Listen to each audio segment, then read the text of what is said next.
Cumpliendo con la misión encomendada, veremos a continuación la entrevista que realizó mi compañera de labores, Ignacio Estordo.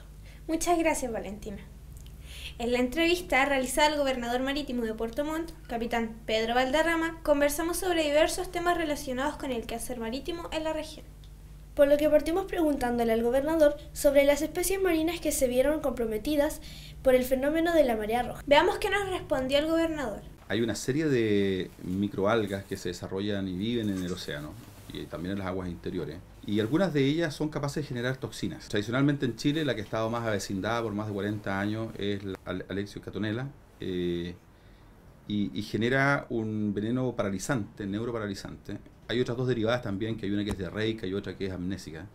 Pero la más peligrosa es la neuroparalizante porque termina generando la pérdida del impulso nervioso en el sistema nervioso de las personas y con ello acarrea lamentablemente paro respiratorio y paro cardíaco. Es percibible para el ser humano cuando sobrepasa la concentración de 80 partes por millón, ya es letal sobre los 180. Las personas, y eso depende de cada persona por su contextura física y tolerancia, en esta oportunidad se han encontrado en algunos bivalvos concentraciones de sobre 10.000 partes, lo que no se había registrado nunca. Fue muy intensa. Hay varios factores que condicionan la floración algal. Hay más de 3.000 microalgas en el océano, y cuando florece no florece solamente una, florecen varias, pero no todas. Y como digo, una parte no mayor de ellas son las que pueden generar toxinas.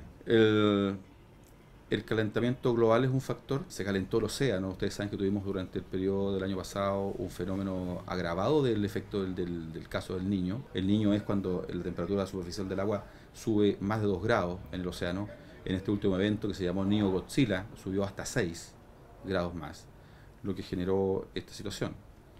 Hemos tenido acompañado pocas lluvias, por lo tanto también pocos días nublados, lo cual ha generado una condición de radiación mayor que no tiene una relación directa con la formación de la toxina, pero sí tiene que ver con que facilita la floración algal, es decir, el desarrollo de algas de comunidades con mucha cantidad de individuos. Y eso se puede ver científicamente gracias a que la NOAA y otras agencias internacionales de meteorología y oceanografía nos muestran fotografías satelitales donde se ve por colores la generación inmensa de clorofila.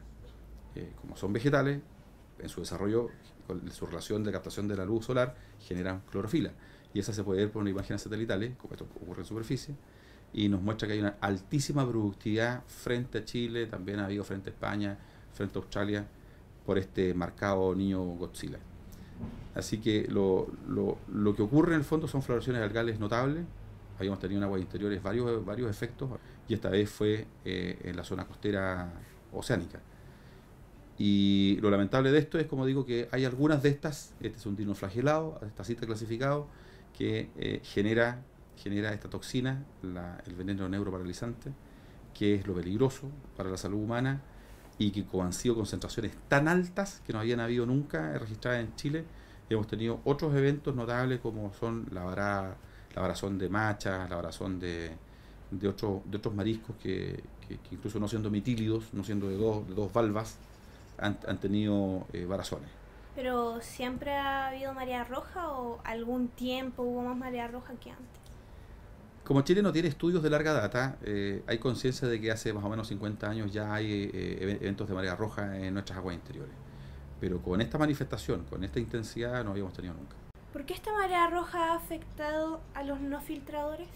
Hay una serie de estudios que están en proceso, pero lo que hemos tenido en este minuto es que la marea roja afectaba a los filtradores precisamente por ser filtradores. El hecho de alimentarse mediante un sistema que aspira agua y va dejando en el tracto digestivo que tienen los mitílidos, es decir, los choritos, las cholgas, que tienen dos valvas, dos conchitas, iba dejando ahí una concentración importante, que no le causaba un daño al mitilio, no mata al mitilio, pero sí produce que el que lo consume, esta toxina, que a todo esto, esta toxina, a diferencia del cólera, esta toxina es termoresistente. Eso es súper importante, señor regente. El cólera, con hervir los mariscos y los pescados, la toxina se degrada. Esta toxina, la marea roja, es termoresistente. Con someterlo a un proceso de cocción, uno no cambia nada. Sigue tan letal como siempre. Pero esta oportunidad, con los niveles tan altos de toxina, empezó a afectar a otros que tradicionalmente no parecían afectados.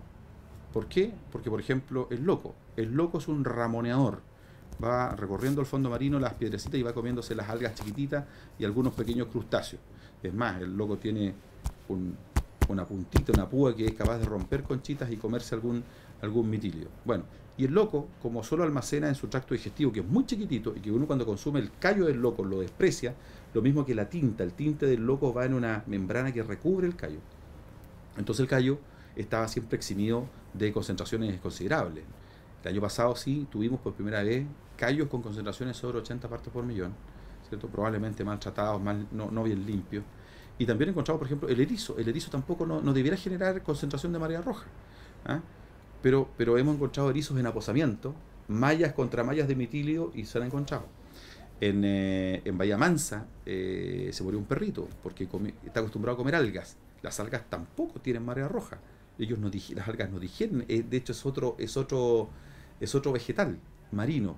Sin embargo, las algas tienen una mucosa que las recubren por el exterior, y al encontrarse con altas concentraciones en bancos naturales con toxina, lograron acumularla, las marejadas las arrastran, y estos pececitos, y estos perritos la comieron y sufrieron intoxicaciones. Así que lo que explica que hayan aparecido nuevos mariscos distintos de los mitílidos afectados, en el sentido de que han sido paralizados temporalmente o han tenido concentraciones que antiguamente no aparecían, es por la intensidad, por la cantidad de toxina que ha tenido este fenómeno en particular. ¿Por qué esta marea roja abarcó tanto territorio en tan poco tiempo? Los biólogos marinos han hablado de que es un evento regional y con una génesis en el océano.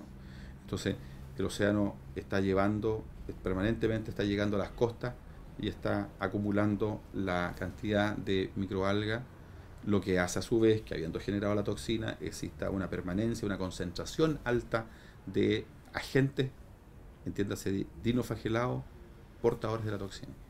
Entonces, está concentrándose en la costa, por esa razón. Es porque su origen es oceánico. A continuación, le preguntamos cómo la marea roja afectó a la zona marítima a su cargo. Lo primero fue su aparición. Su aparición de inmediato generó en el servicio de salud la necesidad de dejar áreas sin extracción. Ahí se producen distintos grados de afección.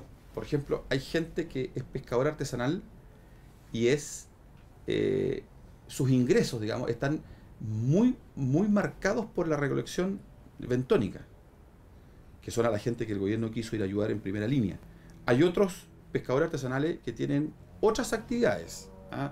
Yo conozco a varios que tienen su negocio en tierra, transporte, leña, agrocultivos, digamos, y ganadería de subsistencia. Ese tuvo un impacto, pero menor que el otro, por supuesto, ¿cierto? De ahí vinieron los feriantes. Los feriantes tenían sus caseros, como quien dice.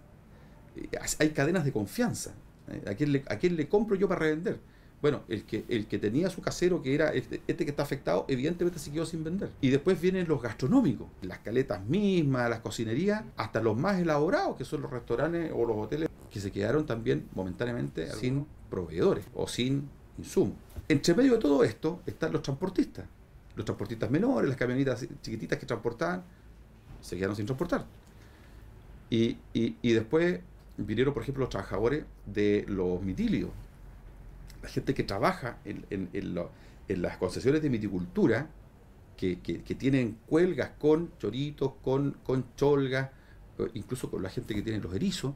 Esa gente, al no haber cosecha y entrega diaria, porque está en zona de marea roja, hay gente que se despidió. Por otro lado, el bloom de algas, que no es solamente la Alexander catonella, que es la que tiene la toxina, sino que hay otras algas también, y que por su sola densidad de algas tapan las branquias de los salmones. Fue lo que primero produjeron la muerte de los salmones, una muerte por asfixia, porque el salmón no podía respirar. No está del todo dirimido si murieron solo de asfixia o asfixia y toxina, pero sí es cierto que murieron de asfixia. Y los salmoneros están esperando todavía que venga una retirada del bloom antes de resolver si van a volver a sembrar. Y tienen que volver a sembrar porque tienen sus compromisos, y ahí también, como había una baja en la actividad, hay despedidos de la industria del salmón. Hay gente que, hay plantas que han parado porque no han habido más cosechas. Hay gente despedida de las plantas, y están los frigoríficos, hay un montón. En la cadena nos ha afectado harto. Ha afectado el presupuesto de la nación, por ejemplo, porque la Seremi de Salud, Senna Pesca, el IFOP, la Armada, Carabineros, hemos tenido que redoblar esfuerzo en esta tarea de mantener monitoreo, extraer muestras, difundir a la gente, y evidentemente que como todos tenemos presupuestos que se arman de un año para otro, hay otras cosas que estamos dejando de hacer. Pero esto es urgente, o sea, no hay duda que hay que hacerlo, o sea, es la vida de las personas. Así que esas son las afecciones, digamos. Son de diverso orden. Al final de nuestra conversación, el gobernador invitó a la comunidad a respetar las medidas de protección y seguridad impuestas por la autoridad sanitaria. Lo primero es decir a las personas que por favor respeten por favor las resoluciones de la Seremi de Salud, en el sentido de hacerle caso, porque estamos con niveles de toxinas tan altos que no queremos lamentar ninguna muerte. Eso es lo primero. Lo segundo, recordarle a la gente, esto no es cólera. La toxina de la marea roja, del veneno neuroparalizante o veneno paralizante de los mariscos, no es degradado con la temperatura, es termorresistente. Así que, y también con la temperatura baja, no pasan por un proceso de congelación y que se vaya a eliminar la toxina. La toxina persiste, así que hacer caso en ese sentido. Agradecemos al capitán Pedro Valderrama por el tiempo dedicado y su consideración en la entrevista. Invitamos a la audiencia que nos siga. Próximamente podrán ver una nueva entrevista a un importante miembro de nuestra comunidad. Para Quimulahual Comunicación Escolar, informó Valentina Torres e Ignacia Estuardo. Gracias por informarse con nosotros. Hasta pronto.